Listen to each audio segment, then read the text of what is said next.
Assalamualaikum warahmatullahi wabarakatuh. Sebelumnya, perkenalkan nama saya Alfiah Nur Aulia.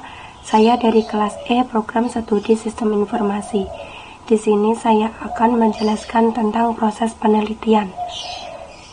Di mana dalam proses penelitian ini adalah penelitian ilmiah, bukan penelitian short form. Proses atau langkahnya apa saja? Marilah kita simak. Pada presentasi kali ini akan dibahas tentang arti pentingnya proposal pada bagian akhir. Di dalam proses penelitian ini tidak terlalu banyak materinya, tetapi nanti ada hal-hal penting yang digunakan sebagai acuan dasar ketika kita ingin melakukan proses penelitian ilmiah. Sedangkan proses penelitian ilmiah sendiri yaitu suatu penelitian yang tujuannya untuk ilmu pengetahuan. Yang pertama, alasan perlunya mempelajari scientific inquiry. Alasan perlunya mempelajari scientific inquiry. Yang pertama, scientific inquiry membuat kita lebih knowledgeable. Knowledgeable itu berpengalaman, berpengetahuan dalam arti kita mempunyai dasar untuk mengemukakan pendapat kita. Yang kedua, menerangkan lebih lengkap dan lebih dalam dan komprehensif. Kita bisa dianggap lebih komprehensif atau lebih lengkap, lebih bersinambungan. Kemudian continue, yaitu kata-kata penting yang perlu ditangkap bahwa maksud komprehensif di sini ada kaitannya dengan konsep dari penelitian itu sendiri. Yang ketiga, membuat kita lebih berbudaya dalam arti apa yang kita ungkapkan selalu didasarkan pada fakta. Ketika kita bicara logika, didasarkan adanya fakta. Yang keempat, memunculkan pengetahuan dan ide yang baru. Biasanya untuk memunculkan pengetahuan dan ide baru ini berdasarkan pada ide atau pengetahuan dari peneliti-peneliti sebelumnya yang diungkap di situ. Yang kita jadikan sumber referensi sehingga akan memunculkan pengetahuan dan ide dari beberapa penelitian yang telah dilakukan orang lain tersebut, mungkin dengan cara kita motivasi atau kita lakukan motivasi. Next, selanjutnya karakteristik dasar dari scientific inquiry. Karakteristik dasarnya yang pertama berdasarkan fakta, didasarkan pada kenyataan atau fakta di lapangan. Yang kedua bersifat objektif, jelas sumbernya sehingga penelitian yang dihasilkan dapat juga dilakukan oleh peneliti lain dan kondisi dan bidang yang sama. Yang ketiga dapat dianalisis, adanya proses yang tepat dan benar untuk mengidentifikasi masalah dan menentukan metode untuk pemecahan masalah yang sesuai dengan metodologi yang terpilih. Kalau kita ingin merencanakan suatu penelitian, ternyata kita tidak mampu dan itu tidak dapat dianalisis karena semuanya abstrak atau tidak nyata, maka itu nanti juga akan memberatkan diri kita sendiri ketika akan dilanjutkan atau sampai disimpulkan. Dianalisis saja tidak bisa, di logika saja tidak masuk, misalnya seperti itu. Yang keempat bersifat kuantitatif, harus terukur berdasarkan argumentasi ilmiah sehingga kesimpulan yang dibuat secara rasional didasarkan pada bukti-bukti yang tersedia dan didukung oleh pengembangan konsep dan teori yang dihasilkan, yang hasilnya dapat dipertanggungjawabkan secara ilmiah. Lalu yang kelima berpikir deduktif hipotesis. Riset area deduktif sangat sulit ditemukan dalam melakukan penelitian, sehingga dalam pola pikir deduktif digunakan hipotesis. Hipotesis sendiri itu adalah jawaban sementara atau biasa disebut dengan dugaan sementara, sehingga karakteristik dasarnya jika kita belum mengetahui hasilnya atau baru menduga-duga, kita menggunakan pola pikir namanya deduktif hipotesis. Yang keenam, berpikir induktif general. Pola induktif lebih dominan dipakai dalam melakukan penelitian, yang dimulai dari yang khusus mengarah ke arah yang lebih umum. Selanjutnya, alur langkah dari penelitian ilmiah. Di sini saya menggunakan sumber busa Charles P. dan Stephen P. Harter Research Method in Librarianship, Academic Press 1980 dalam Hasibuan 2007. Di dalam alur langkah dari penelitian ilmiah ada permasalahan, pengumpulan literatur, perumusan masalah, metodologi desain, pengumpulan data, analisa data, hasil penelitian, refine hipotesis. Yang pertama, penetapan permasalahan.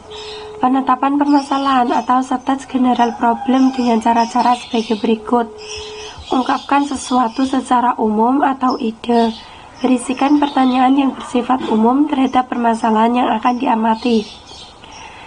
Pada perumusan permasalahan harus ada statement atau pernyataan yang dianjurkan sebagai general problemnya. Perlunya scientific reasoning atau penalaran ilmiah agar kita bisa lebih memahami dan memanfaatkan informasi ilmiah dalam kehidupan sehari-hari. Beberapa contoh pertanyaan yang memerlukan jawaban secara ilmiah atau riset, yaitu benarkah alam ini terus mengalami perkembangan expanding? Apakah krisis energi benar-benar terjadi? Apakah merokok menyebabkan penyakit kanker paru-paru? Ini merupakan pertanyaan yang memerlukan jawaban secara ilmiah. Kemudian penelitian sebagai jawaban harus didukung fakta-fakta dan teori serta data-data yang akurat yang dapat dipercaya kebenarannya. Jika penelitian yang kita teliti itu tidak didukung fakta dan teori, nah teori ini bisa kita pelajari dari sumber-sumber. Kalau tidak ada data-data, fakta dan teori dari sumber-sumber atau referensi, maka kebenarannya tidak dapat dipercaya. Selanjutnya yang kedua, pencarian literatur atau conduct literature search. Disebut juga kajian pustaka, yaitu mempelajari buku-buku referensi dan hasil penelitian sejenis sebelumnya yang pernah dilakukan oleh orang lain. Tujuan kajian pustaka ialah untuk mendapatkan landasan teori mengenai masalah yang akan diteliti. Teori merupakan pijakan bagi peneliti untuk memahami persoalan yang diteliti dengan benar dan sesuai dengan kerangka berpikir ilmiah. Jika kita tidak memiliki dasar teori, kita sudah membuat suatu judul yang bagus, tetapi salah satu kata-kata dalam judul tersebut kita tidak memahami maksud dan arti dari kata-katanya, maka nanti juga akan dipertanyakan para pembaca dan peneliti lain. Sumber literatur yang terkait dengan ide yang berupa buku, artikel, majalah, jurnal, dan lain sebagainya, berupa posisi relatif dari topik, ide, atau problem yang diteliti dan digambarkan dalam suatu kerangka penelitian, di mana nantinya kerangka tersebut akan memberikan kontribusi pada perkembangan ilmu pengetahuan atau knowledge. Buat daftar literatur yang dikumpulkan yang terkait dengan permasalahan berupa berbagai teori, teknik, metode, temuan-temuan lainnya yang pernah digunakan oleh orang lain untuk mengatasi atau menjawab permasalahan yang hampir sama. Kemudian lakukan analisa terhadap kelemahan kelebihan, persamaan, perbedaan dari berbagai teori, teknik, metode dari hasil rangkuman dan ringkasan dari literatur tersebut. Hal ini dimaksudkan untuk menginterpretasikan penelitian yang akan kita lakukan dibandingkan dengan penelitian terdahulu yang dijadikan dalam konteks yang berbeda. Setelah semua bahan terkumpul, daftarkan atau cantumkan semua literatur yang terkait dengan masalah atau buat listnya pada bagian daftar pustaka. Selanjutnya yang ketiga, perumusan masalah atau state specific problem, yaitu uraikan permasalahan yang dimulai dari permasalahan yang bersifat umum ke masalah yang lebih khusus atau spesifik. Misalnya, faktor-faktor apa saja yang membuat SI dapat meningkatkan kinerja perusahaan. Faktor-faktor apa saja yang mempengaruhi kecepatan layanan administrasi kependudukan. Hal-hal apa saja yang berkaitan erat dengan pendorong lajunya penjualan suatu produk dan seterusnya. Dengan statement permasalahan di atas, banyak hal yang dapat kita uraikan untuk menjawab problem statementnya. Selanjutnya yang keempat, desain penelitian atau desain metodologi. Desain penelitian berisikan pengetahuan, algoritma, metode, produk atau sistem, model, dan lain sebagainya. Secara garis besar ada dua macam tipe desain, yaitu desain ex post facto dan desain eksperimental. Desain ex post facto, ex post, disampaikan, dipublikasikan, disebarluaskan, dan fakta-fakta yang terselubung atau tersembunyi. Kemudian untuk desain eksperimental ini nanti yang akan melibatkan banyak alat-alat, termasuk alat-alat eksperimennya, yang akan melibatkan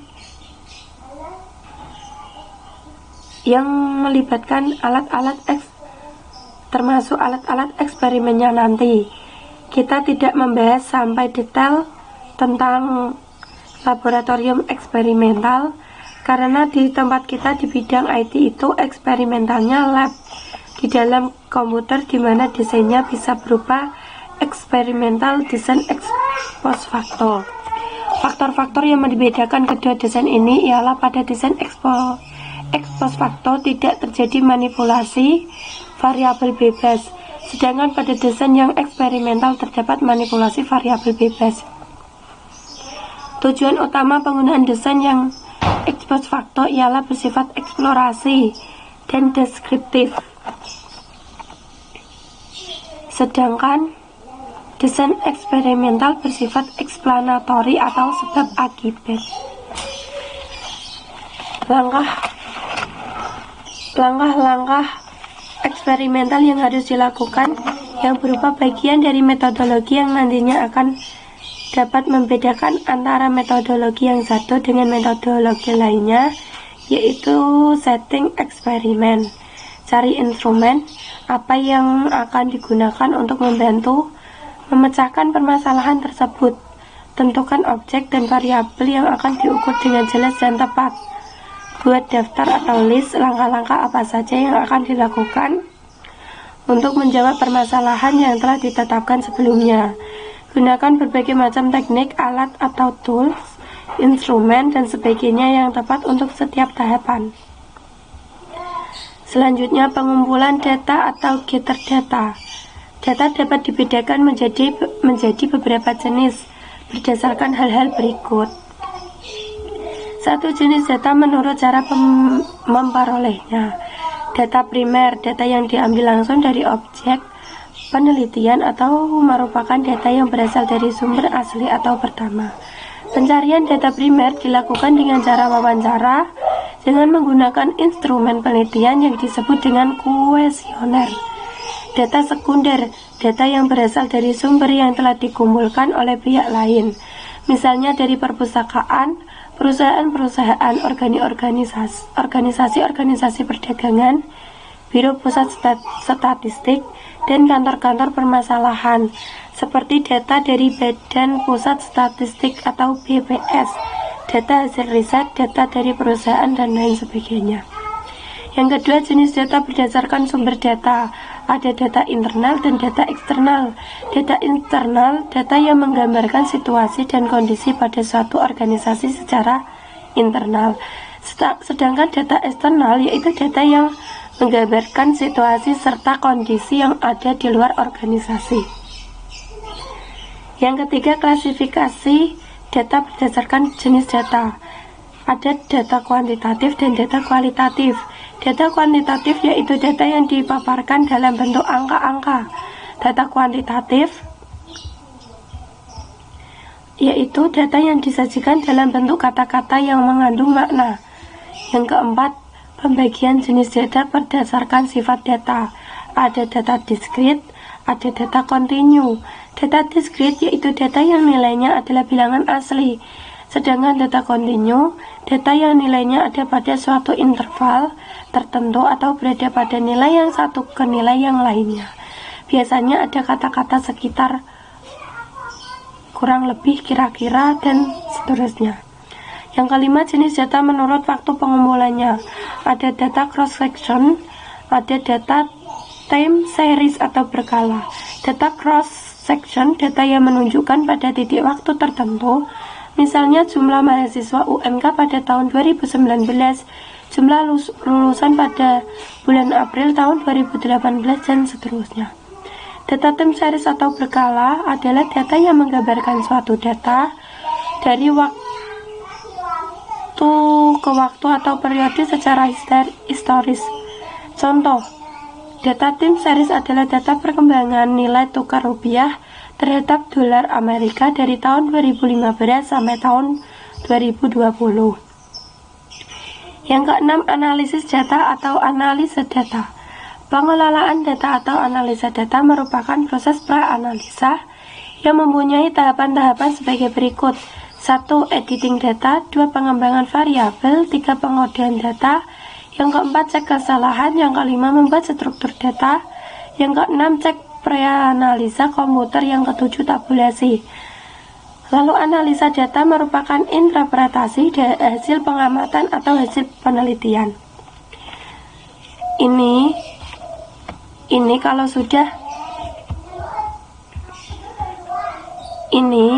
kalau sudah sampai pada pembahasan, dan ini kalau sudah dibahas tentunya dianalisis lagi hasilnya seperti apa. Itu juga akan dikaitkan dengan data awal atau inputnya untuk diproses seperti apa outputnya yang akan kita simpulkan akan dianalisa juga. Lalu interpretasikan data yang sebelumnya melakukan penelitian dengan data sesudah melakukan penelitian. Misalnya dalam sebuah organisasi kinerjanya meningkat, uraikan dengan jelas alasannya. Misalnya karena bisnis prosesnya sudah disederhanakan atau karena data yang terkumpul tingkat akurasinya tinggi. Yang ketujuh, hasil penelitian atau report result. Laporan penelitian atau laporan akhir harus berani mengemukakan dan menuliskan apa yang didapatkan selama melakukan penelitian atau harus mampu menginterpretasikannya secara objektif. Bila hasilnya tidak pasti, ada baiknya kita buat dalam bentuk statement berupa pertanyaan-pertanyaan saja. Jangan pernah membuat interpretasi penelitian secara subjektif. Misalnya sistem ini meningkat, sistem ini lebih baik, tapi tidak ada baseline-nya. Karena suatu sistem bisa dikatakan baik, namun belum tentu mampu meningkatkan kinerja yang ada. Tuntaskan interpretasi yang bisa kita buat. Jadi interpretasi tersebut jangan separuh-separuh atau setengah. Nanti akan mengakibatkan munculnya pertanyaan lagi. Contohnya, bagaimana faktor-faktor tersebut memberikan kontribusi bagi perusahaan yang menggunakan sistem informasi. Yang kedelapan, kesimpulan. Kesimpulan yang dibuat harus didasarkan pada data-data yang telah dikumpulkan dan berupa jawaban dari permasalahan. Review kembali kelemahan-kelemahan yang ada dalam penelitian serta jelaskan kenapa kelemahan itu bisa terjadi dan berikan solusi untuk memperbaikinya. Lalu rangkum isi kesimpulan dengan tidak merumuskan kesimpulan berdasarkan pengetahuan umum. Jadi kalau kita sudah memahami suatu pengetahuan umum, tentang solusinya jangan menggunakan pengetahuan umum, tapi gunakan kata-kata yang tegas, yang tidak menimbulkan keraguan. Seperti yang namanya kesimpulan jangan menggunakan seperti kiranya, mungkin, dan lain-lain. Kesimpulan itu harus tegas. Lalu yang terpenting dari bab kesimpulan adalah utarakan future research atau penelitian ke depannya agar orang lain dapat melanjutkan penelitian ini pada penelitian berikutnya. Sekian dari saya, apabila ada kesalahan kata, saya mohon maaf. Wassalamualaikum warahmatullahi wabarakatuh.